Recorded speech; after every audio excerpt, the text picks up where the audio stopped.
Hello folks, welcome back, and today I'm going to unbox Mountains Out of Molehills. Now this is a game that came out, I believe it's been out a little while. And so it's not super new, but it is one that kind of caught my attention for the game factor of it, because it's kind of an interesting two-tiered game. In fact, let's take a quick look at the box. You can kind of see, get an idea what's going on. There's some digging underneath. It's creating elevations at the top, the mountains, or the molehills, whatever they are.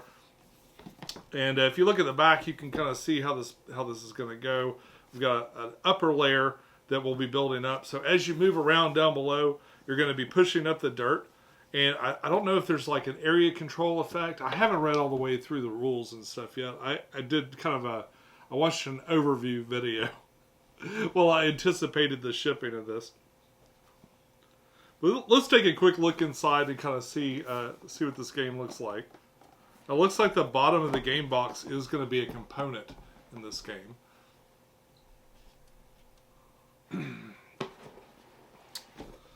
All right. We've got a rule book.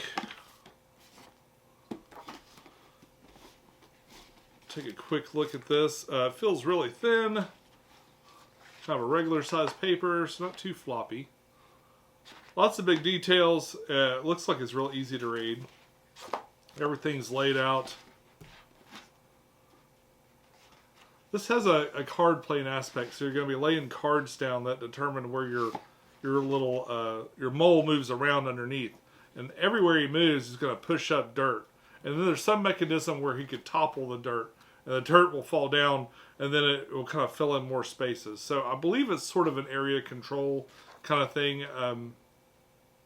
I don't want to speculate too much until I really dig into the rules. Hopefully what I'll be able to do is kind of set this up and play it and do a playthrough.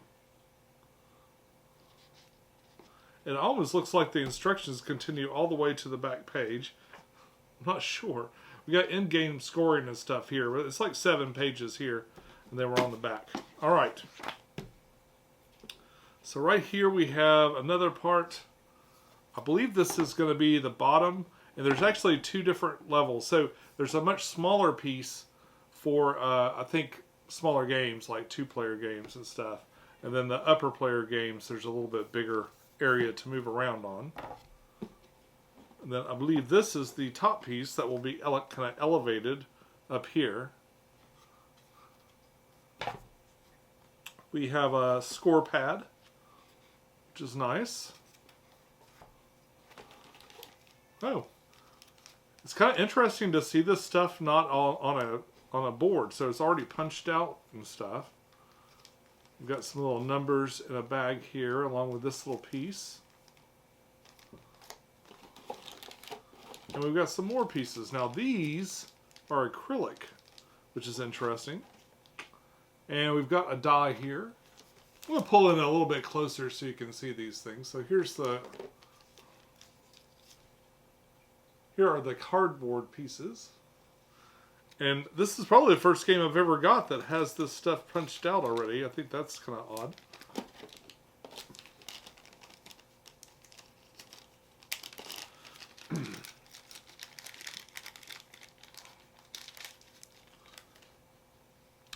And this one has acrylic standees, which I think there's probably a layer of plastic I need to pull off of this so it'll shine really nice. But I always think it's really nice when they use these acrylic standees. They're definitely my favorite. If there's going to be a standee, I love it when it's acrylic, because usually the artwork shines really nice. It's pretty sturdy compared to a piece of cardboard. You could drop it in a glass of water and it's going to be fine. It's like you've got 4 different competitors for the Molehill Mountain competition. I think that's the theme of the game too. Like if you read flavor text in the book, they're marching towards they're trying to compete towards some sort of mountain building competition or something like that.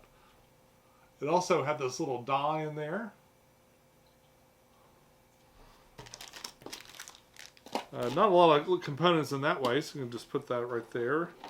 We've got this box. Oh, we got some nice big sturdy plastic. Oh, those are nice and sturdy. Sturdy pieces of plastic here to kind of make the box. Oh, and there's grooves here. Oh, that's nice. Let's get a close up. The insert is made in a way to accommodate these things. My guess is this side here is for the top. This has got a space to hold things. And they're just going to kind of slot in right here into the box and become part of the game board. Just like so. Right here we have some cards. These are movement cards. And I don't know if you program it or you're drawing them at random or something, or maybe you're playing a certain amount of them. But a lot of them will kind of look like this. They'll be turning, going straight or turning in different ways. And kind of, I don't know if that's your speed or something else. But they got a nice little set of these. Looks like there's a little bit of wiggle room if you wanted to sleeve it, but I'm not seeing a lot of wiggle room there. We've got two more of these things. And these are the molehills, I guess. These are the things you'll be pushing up on top. And they kind of Lego into each other a little bit. Really easy to pull apart and put back together. And yet they'll stay, you know. Yeah, I think that's a pretty cool component. It'd be interesting to play this thing and see if it's more than a toy.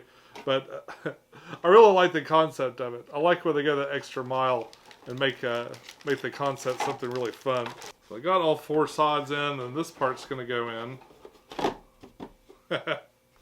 And then this is going to fit on the top. On top of these things.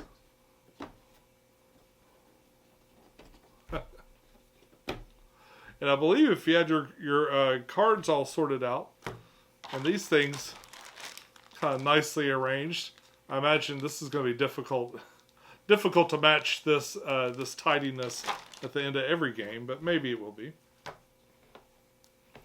You got an interesting board. It should be like extremely difficult to film. But I got a table with a whole lot of cameras. I think maybe I could make it work.